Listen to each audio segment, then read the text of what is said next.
Le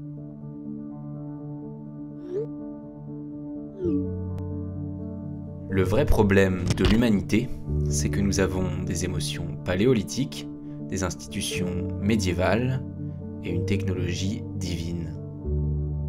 Nous attendons tous pour le moment quand la technologie submergera les forces et l'intelligence humaine. Quand va-t-elle franchir la singularité, remplacer nos métiers et être plus malin que les humains? C'est la chose dont tout le monde parle, mais il y a un instant, bien plus proche, où la technologie submerge réellement les faiblesses humaines. Ce point a déjà été franchi, il est à l'origine des bots, de la dépendance, de la surcharge informationnelle, de la polarisation, la radicalisation, la dégradation, la manipulation, le tout. Conduisant directement au déclassement humain, dégradant notre capacité d'attention, nos relations, notre civilité, nos communautés, nos habitudes. L'humain se retrouve alors dévalorisé. 70% du trafic de YouTube est généré par ce que l'algorithme recommande. Les gens pensent « ce n'est pas vrai, c'est moi qui choisis mon chemin sur YouTube ». Permettez-moi de vous prouver le contraire. L'exemple le plus simple est que vous êtes là, assis. Vous êtes sur le point de lancer la lecture d'une vidéo YouTube et vous vous dites « je sais qu'il y a d'autres moments où je me fais avoir, mais cette fois-ci, ce sera différent ». Et puis, bien sûr, vous appuyez sur Play. 2 heures plus tard, vous vous réveillez d'une transe et vous vous dites « qu'est-ce qui vient de m'arriver ?»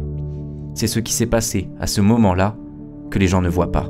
C'est le fait que, quelque part, dans un serveur Google, se réveille cette version poupée vaudou, ce modèle avatar de vous, qui évolue en fonction de tous vos clics et vos goûts.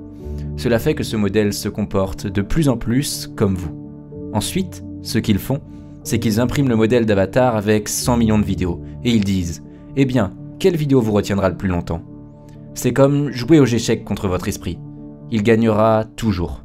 Si vous y réfléchissez, pourquoi perdez-vous aux échecs? Eh bien, parce qu'à chaque fois que vous jouez, l'adversaire voit le coup à venir.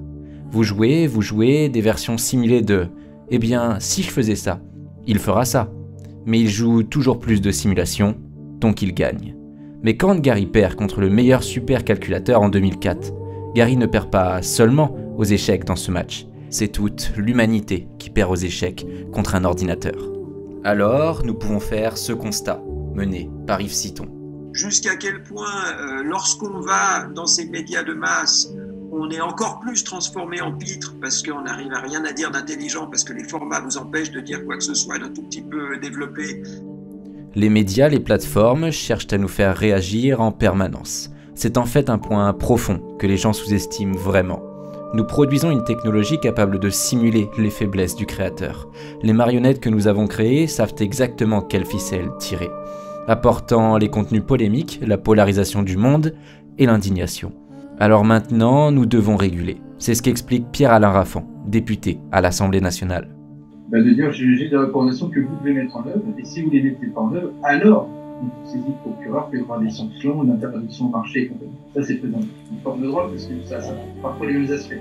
Mais pour l'heure, nous n'avons pas le contrôle. Pas le contrôle sur la santé mentale des enfants, pas de contrôle politique, pas de contrôle sur nos élections.